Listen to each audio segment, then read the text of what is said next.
عورت کے 3 الفاظ ایسے ہیں جو شوہر کو ہر وقت فریش رکھتے ہیں، شوہر کو ہر وقت خوش رکھتے ہیں۔ جس انسان کی زندگی میں یہ 3 الفاظ بولنے والی بیوی آ گئی، جس انسان کو یہ 3 الفاظ بولنے والی بیوی مل گئی، تو اس انسان کے اندر اس قدر طاقت بھر جاتی ہے، اس قدر قوت بھر جاتی ہے کہ وہ آنے والی تمام آفات و بلیات کا ڈٹ کے مقابلہ کر سکتا ہے۔ بیوی کے یہ 3 الفاظ شوہر کے اندر اس قدر طاقت اور قوت پیدا کرتے ہیں کہ وہ ہر چیز سے بآسانی مقابلہ کر سکتا ہے۔ یہ 3 الفاظ انسان کو روزانہ نئی زندگی عطا کرتے ہیں۔ یہ 3 الفاظ بولنے والی بیوی جس انسان کے گھر چلی گئی، سمجھو وہ گھر جنت کا ٹکڑا بن گیا، سمجھو وہ گھر جنت کے باغوں میں سے باغ بن گیا۔ اس گھر میں کبھی بھی پریشانی نہیں آئے گی، وہ گھر کبھی بھی مصیبت کی دلدل میں نہیں پھنسے گا۔ جب سورج طلوع ہوتا ہے ان دونوں کو مسکراتا ہوا خوش دیکھتا ہے، اور جب سورج غروب ہوتا ہے اس وقت بھی ان دونوں میاں بیوی کو مسکراتا ہوا اور خوش دیکھتا ہے۔ آخر بیوی کے وہ کون سے 3 الفاظ ہیں جو انسان کو روزانہ نئی زندگی دیتے ہیں، جو انسان کے اندر طاقت اور قوت پیدا کرتے ہیں؟ رسول اللہ صلی اللہ علیہ وسلم آپ مسجد نبوی میں بیٹھے ہوئے تھے، کسی صحابی نے عرض کی، یا رسول اللہ آپ کا فلاں جو صحابی ہے، جو حبشی ہے، اس کا رنگ کالا ہے، نین نقش موٹے ہیں، جو بد صورت سا ہے، ایسے سمجھ لیجیے جو بد صورت سا ہے، لیکن اس صحابی کے مقدر کو سلام، ایک بار نہیں کروڑوں بار سلام، کہ وہ انہی نظروں میں، انہی آنکھوں سے روزانہ میرے کریم نبی کا دیدار کیا کرتا تھا۔ اس کا رنگ کالا تھا، نین نقش موٹے تھے، بد صورت سا تھا۔ کسی صحابی نے کہا، یا رسول اللہ آپ کا فلاں جو کالے رنگ کا صحابی ہے نا، اس کی شادی ہوئی ہے اور ایک ایسی عورت سے ہوئی ہے جو زمانے کی عورتوں میں سب سے زیادہ حسین و جمیل ہے، وہ ہماری عورتوں میں سب سے زیادہ خوبصورت ہے۔ اللہ تعالیٰ نے اس عورت کو بڑے ہی حسن و جمال سے نواز رکھا ہے۔ اس حبشی کی شادی ملکہ کے ساتھ ہو گئی، حسین و جمیل عورت سے ہوئی ہے۔ ابھی یہ بات چیت ہو ہی رہی تھی، اتنے میں وہی کالا حبشی صحابی میرے کریم نبی کی خدمت میں حاضر ہوا، جس کی شادی کی بات چیت ہو رہی تھی۔ وہ میرے نبی کی خدمت میں حاضر ہوا۔ میرے نبی نے پوچھا، صحابی تیری شادی ہوئی ہے؟ جی یا رسول اللہ میری شادی ہوئی ہے۔ اچھا بتا، تیری بیوی کا تیرے ساتھ سلوک کیسا ہے؟ تیری بیوی کا تیرے ساتھ اٹھنا بیٹھنا کیسا ہے؟ میں نے سنا ہے تیری بیوی حسین و جمیل ہے اور تو بیچارہ بد صورت ہے، کالے رنگ کا ہے۔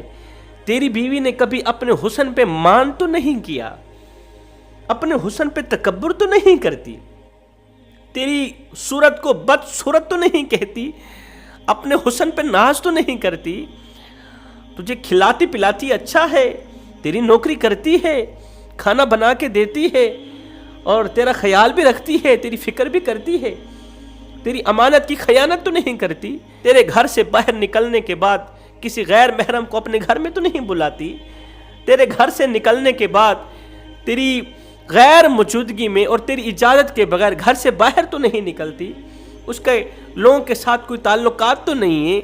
یہ سن کر اس صحابی نے کہا، یا رسول اللہ میں قربان جاؤں آپ کے نام پر، آپ کی شان پر، میری جو بیوی ہے وہ جس قدر خوبصورت ہے اس سے کہیں زیادہ وہ نیک سیرت بھی ہے، جس قدر وہ حسین و جمیل ہے اس سے کہیں زیادہ وہ پرہیزگار بھی ہے۔ حضور میری بیوی میری اس قدر نوکری کرتی ہے جس قدر ایک لونڈی مالک کی نوکری کرتی ہے، جس قدر ملازمہ مالک کی نوکری کرتی ہے، خدمت کرتی ہے۔ میری بیوی میری اجازت کے بغیر گھر سے باہر نہیں نکلتی اور میری غیر موجودگی میں کسی غیر شخص کو اپنے گھر میں نہیں بلاتی۔ میری بیوی نے کبھی اپنے حسن پر مان نہیں کیا، اپنے حسن پر تکبر نہیں کیا۔ میری بیوی روزانہ میرے ساتھ اس قدر پیار کرتی ہے، ٹوٹ کے محبت کرتی ہے، اس قدر کرتی ہے کہ روزانہ وہ مجھے نئی زندگی دیتی ہے۔ حضور جب میں اپنی بیوی کو دیکھتا ہوں اللہ کا شکر ادا کرتا ہوں، مالک تو نے مجھے بیوی ایک ایسی دی ہے جو جس قدر خوبصورت ہے اس سے کہیں زیادہ وہ نیک سیرت بھی ہے، یا رسول اللہ وہ وقت پہ مجھے کھانا دیتی ہے، میرے کپڑے دھو کے دیتی ہے، میرا جوتا پالش کر کے دیتی ہے۔ میرے کریم نبی نے جب سنا اس کی حسین و جمیل عورت اپنے کالے رنگ کے شوہر کو اس کے کالے پن کا تانا بھی نہیں دیتی، اس کی خدمت بھی کرتی ہے، اپنے حسن پر ناز بھی نہیں کرتی اور اس کا شکر بھی ادا کرتی ہے، تو میرے کریم نبی نے فرمایا صحابی جلدی جا اپنی اس نیک سیرت بیوی کو کہہ دے میرا نبی فرما رہا ہے اللہ نے تیری خدمت کا صدقہ، شوہر کی خدمت کا صدقہ اس کے لیے جنت میں ایک خوبصورت سا محل کھڑا کر دیا ہے، اس کے لیے جنت میں ایک خوبصورت سا محل کھڑا کیا ہوا ہے میرے اللہ نے۔ وہ کس چیز کی جزا ہے؟ اسی چیز کی جزا ہے کہ وہ اپنے شوہر کی خدمت کرتی ہے، اپنے شوہر کی نوکری کرتی ہے۔ اب آتے ہیں وہ کون سے 3 الفاظ ہیں جو شوہر کو ہر وقت خوش رکھتے ہیں، فریش رکھتے ہیں، شوہر کو نئی زندگی دیتے ہیں۔ بیوی کا پہلا لفظ جب شوہر کہے کہ اے بیوی کیا تو مجھ سے محبت کرتی ہے، اگر بیوی شوہر سے محبت نہیں بھی کرتی تو جب شوہر پوچھ لے کہ کیا تو مجھ سے محبت کرتی ہے تو بیوی یہ کہہ دے کہ ہاں میں تجھ سے ٹوٹ کے محبت کرتی ہوں، خواہ وہ نفرت کیوں نہ کرتی ہوں۔ جب شوہر پوچھ لے کہ تو مجھ سے محبت کرتی ہے تو وہ جھوٹ بول دے میں تجھ سے محبت کرتی ہوں، میں تجھ سے ٹوٹ کے محبت کرتی ہوں۔ یہ ایک جملہ بول کے شوہر کو ایک پل کے لیے خوشی دے دے، یہ ایک جھوٹ بول کے شوہر کو ایک پل کے لیے خوشی دے دے، قسم خدا کی اللہ تعالیٰ ایسے جھوٹ کو سچ میں بدل دیتا ہے۔ شوہر کو دی گئی ایک پل کی خوشی کے صدقے اللہ تعالیٰ بیوی کے دل میں شوہر کے لیے محبت ڈال دے گا، نفرت کو جڑ سے اکھاڑ دے گا۔